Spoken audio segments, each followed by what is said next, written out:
ಯೋಚನೆ ಮಾಡಿ, ನಿಮ್ಮ ಹತ್ರ 5 ಲಕ್ಷ ಇದೆ.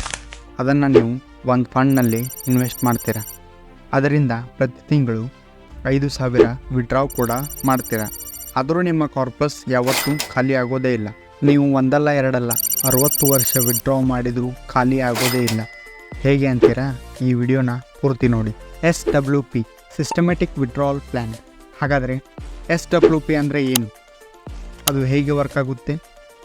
SWPಯನ್ನು ಯಾರೆಲ್ಲ ಕನ್ಸಿಡರ್ ಮಾಡಬಹುದು?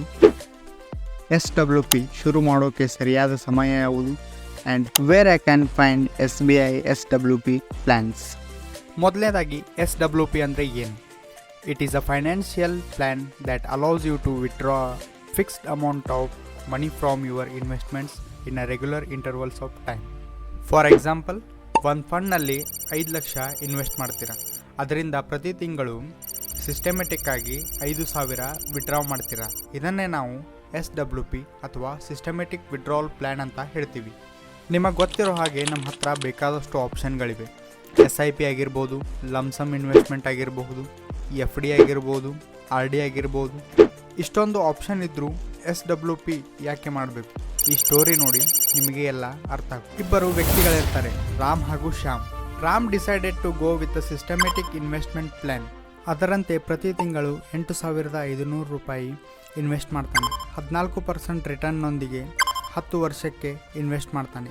10 ವರ್ಷಗಳ ನಂತರ ಅವನ ಇನ್ವೆಸ್ಟ್ಮೆಂಟ್ನ ವ್ಯಾಲ್ಯೂ 22 ಲಕ್ಷ ರೂಪಾಯಿ ಆಗಿರುತ್ತದೆ. ನಂತರ ಶ್ಯಾಮ್ SIP ಬದಲಿಗೆ SWP ಶುರು ಮಾಡ್ತಾನೆ. ಅವನು 10 ಲಕ್ಷ ರೂಪಾಯಿ ಲಮ್ಸಮ್ ಇನ್ವೆಸ್ಟ್ ಮಾಡ್ತಾನೆ ಹಾಗೂ ಪ್ರತಿ ತಿಂಗಳು ಅವನ ಇನ್ವೆಸ್ಟ್ಮೆಂಟ್ನಿಂದ 8,500 ರೂಪಾಯಿ ವಿಡ್ರಾ ಕೂಡ ಮಾಡ್ತಾನೆ. 14% ರಿಟರ್ನ್ನೊಂದಿಗೆ 10 ವರ್ಷಕ್ಕೆ ಶ್ಯಾಮ್ನ ಟೋಟಲ್ ವ್ಯಾಲ್ಯೂ ನೋಡಿದರೆ ನೀವು ಶಾಕ್ ಆಗ್ತೀರಾ.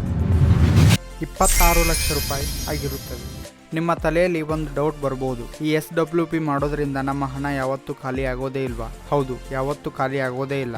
ಬಟ್ ಈ ಒಂದು ಮಿಸ್ಟೇಕ್ ಮಾಡಿದರೆ ನಿಮ್ಮ ಇನ್ವೆಸ್ಟ್ಮೆಂಟ್ ಕೇವಲ 10 ವರ್ಷದಲ್ಲಿ ಖಾಲಿ ಆಗಬಹುದು. ಹೇಗೆ ಅಂತ ಮುಂದೆ ಹೇಳ್ತೀನಿ, ಈ ವಿಡಿಯೋನ ಕೊನೆವರೆಗೂ ನೋಡಿ. ಹಾಗಾದರೆ ಯಾರೆಲ್ಲ ಇನ್ವೆಸ್ಟ್ಮೆಂಟ್ ಮಾಡಬಹುದು? ನನ್ನ ಏಜು 20 ವರ್ಷ.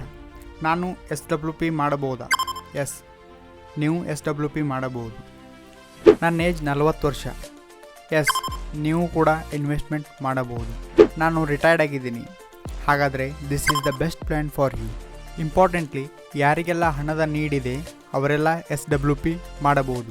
ಅದು ಮೇ ಬಿ ಮನೆ ಬಾಡಿಗೆ ಕಟ್ಟೋಕ್ಕಾಗಿರ್ಬೋದು, EMI ಕಟ್ಟೋಕ್ಕಾಗಿರ್ಬೋದು, ಹೋಮ್ ಲೋನ್ ಕಟ್ಟೋಕ್ಕಾಗಿರ್ಬೋದು. ಹಾಗಾದರೆ ಬೆಸ್ಟ್ SWP ಪ್ಲ್ಯಾನ್ ಯಾವುದು? ಎಲ್ಲಿ ಇನ್ವೆಸ್ಟ್ ಮಾಡಿದರೆ ಸೇಫ್ ಆಗಿರುತ್ತೆ? ನಿಮ್ಮ ದುಡ್ಡನ್ನು ಮೋಸ್ಟ್ ಟ್ರಸ್ಟೆಡ್ ಬ್ಯಾಂಕ್ ಆಗಿರೋ SBIನಲ್ಲಿ ಇನ್ವೆಸ್ಟ್ಮೆಂಟ್ ಮಾಡಬಹುದು. ಹಾಗಾದರೆ top SWP plans by SBI. First one, low risk low return. Second one, medium risk medium return. And third one is high risk high return. ಮೊದಲನೇದಾಗಿ low risk low return. ಈ fund ಬಿಗಿನರ್ಸ್ಗೆ ತುಂಬಾ best ಆಗಿದೆ. First plan is SBI balanced advantage fund. ಈ ಫಂಡ್ನ sector allocation ನೋಡಿದರೆ ಇಕ್ವಿಟಿಯಲ್ಲಿ 32%, ಡೆಪ್ಟ್ನಲ್ಲಿ 26%, ಇನ್ನು ಅದರ್ಸ್ನಲ್ಲಿ 41% investment ಮಾಡಲಾಗುತ್ತೆ. ಇನ್ನು ಇದೇ ಫಂಡ್ನ ಸೆಕ್ಟರ್ ಅಲೋಕೇಶನ್ ನೋಡಿದರೆ ಎನರ್ಜಿ ಸೆಕ್ಟರಲ್ಲಿ 11%, ಫೈನಾನ್ಸ್ ಸೆಕ್ಟರಲ್ಲಿ 3%, ಮೆಟಲ್ ಆ್ಯಂಡ್ ಮೈನಿಂಗ್ನಲ್ಲಿ 3%, ಆಟೋಮೊಬೈಲ್ ಸೆಕ್ಟರ್ನಲ್ಲಿ 2%, ಟೆಕ್ನಾಲಜಿಯಲ್ಲಿ 2%, ಆ್ಯಂಡ್ ಅದರ್ ಸೆಕ್ಟರ್ನಲ್ಲಿ 77% ಇನ್ವೆಸ್ಟ್ ಮಾಡಲಾಗುತ್ತೆ. ಇನ್ನು ಸೆಕೆಂಡ್ ಪ್ಲ್ಯಾನ್ ನೋಡಿದರೆ minimum risk and minimum return. ಇದರಲ್ಲಿ first plan SBI blue chip funds. ಈ ಫಂಡ್ನ ಅಸೆಟ್ಸ್ ಅಲೋಕೇಶನ್ ನೋಡಿದರೆ ಇಕ್ವಿಟಿಯಲ್ಲಿ ಮೇಜರ್ ಪೋರ್ಷನ್ ಅಂದರೆ 96% ಇನ್ವೆಸ್ಟ್ಮೆಂಟ್ ಮಾಡಲಾಗುತ್ತೆ, ಡೆಪ್ತ್ನಲ್ಲಿ 0.6% ಇನ್ವೆಸ್ಟ್ ಮಾಡಲಾಗುತ್ತೆ ಹಾಗೂ ಅದರ್ಸ್ನಲ್ಲಿ 2.82%. ಇನ್ನು ಇದೇ ಫಂಡ್ನ ಸೆಕ್ಟರ್ ಅಲೋಕೇಶನ್ ನೋಡಿದರೆ ಫೈನಾನ್ಸ್ ಸೆಕ್ಟರಲ್ಲಿ 26%, ಆಟೋಮೊಬೈಲ್ನಲ್ಲಿ 13%, ಕನ್ಸ್ಯೂಮರ್ನಲ್ಲಿ 9%, ಕನ್ಸ್ಟ್ರಕ್ಷನ್ನಲ್ಲಿ 8%, ಹೆಲ್ತ್ ಸೆಕ್ಟರ್ನಲ್ಲಿ 7%, ಆ್ಯಂಡ್ ಅದರ್ ಸೆಕ್ಟರ್ನಲ್ಲಿ 35% ಇನ್ವೆಸ್ಟ್ ಮಾಡಲಾಗುತ್ತೆ. ಇನ್ನು ನೆಕ್ಸ್ಟ್ ಪ್ಲ್ಯಾನ್ ನೋಡಿದ್ರೆ high risk and high return. ನಾನು ಈ ಫಂಡ್ಗಳನ್ನು ಯಾವುದೇ ಬಿಗಿನರ್ಸ್ಗೆ ರೆಕಮೆಂಡ್ ಮಾಡೋದಿಲ್ಲ, ಯಾಕಂದರೆ ಇದರಲ್ಲಿ ಎಷ್ಟು ರಿಟರ್ನ್ ಕಾಣುತ್ತೋ ಅಷ್ಟೇ ರಿಸ್ಕ್ ಕೂಡ ಇರುತ್ತೆ. ಒಂದು ವೇಳೆ ಈ ಫಂಡ್ನ ಮೇಲೂ ನಿಮಗೆ ವಿಡಿಯೋ ಬೇಕಾದರೆ ಕಮೆಂಟ್ ಬಾಕ್ಸ್ನಲ್ಲಿ high risk and high return ಅಂತ ಕಮೆಂಟ್ ಮಾಡಿ, ಇದ್ರ ಮೇಲೂ ಖಂಡಿತ ವಿಡಿಯೋ ಮಾಡ್ತೀನಿ.